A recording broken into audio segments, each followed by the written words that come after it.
నిన్న అకస్మాత్తుగా కృష్ణా జిల్లాలో చోటు చేసుకున్నటువంటిది, అంటే ఇప్పుడు పేర్లు మారినాయి కాబట్టి ఎన్టీఆర్ జిల్లా అన్నారు, చోటు చేసుకున్నట్టు జగ్గైపేట దగ్గర అల్ట్రాటెక్ కంపెనీ, అల్ట్రాటెక్ సిమెంట్ భారీ ఎత్తున ప్రచారం జరుగుతుంది. అందులో విశేషం ఏంటంటే ఇన్సిడెంట్ జరిగింది, అక్కడ బాయిలర్ పేలింది, కనీసం వాళ్ళ హాస్పిటల్లో పట్టించుకునేవాళ్ళు లేడు, పరామర్శించేవాళ్ళు లేడు.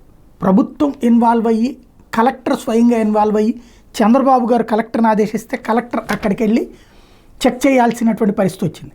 అసలు విషయం ఏం తేలింది అంటే అల్ట్రాటెక్ సిమెంట్ కర్మాగారంలో ప్రమాదానికి డక్ట్ నిర్వహణలో నిర్లక్ష్యమే కారణమని ప్రాథమికంగా నిర్ధారించారు.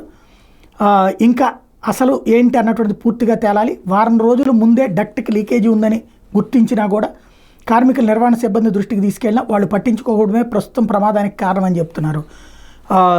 ప్రమాద స్థలంలో అక్కడ గాయపడ్డటువంటి వాళ్ళని బాధితులు వదిలేసి కంపెనీ ప్రతినిధులు పారిపోవడంతో అక్కడ ఉన్నటువంటి ప్రజలు తీవ్ర ఆగ్రహావేశాలు వ్యక్తం చేశారు. ఒకళ్ళు మృతి చెంది నలుగురు పరిస్థితి విషమమైనటువంటి నేపథ్యంలో ఇప్పుడు అక్కడ ఉన్నటువంటి ప్రజలు తెల్లవారుదాము దాకా చూశాక రాత్రి పెద్ద ఎత్తున ఆందోళనకు దిగి అల్ట్రాటెక్ సిమెంట్ కర్మాగారంలో మీదకే దాడికి దిగారు. కర్మాగారం మీదకి రాళ్లు విసిరారు. పెట్రోల్ డబ్బాలు తీసుకుని లోపలికి వెళ్లేందుకు ప్రయత్నిస్తే పోలీసులు అడ్డుకున్నారు.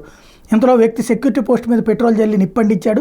తమకు న్యాయం చేయాలని మృతుడు వెంకటేష్ భార్య కుమార్తె గేటు దగ్గర విలపిస్తూ వచ్చారు. మృతుల సంఖ్య పెరిగితే గ్రామంలో మరింత ఉద్రిక్తత నెలకొనే పరిస్థితిలో ఉండటంతో అదనపు బలగాలను తరలించారు.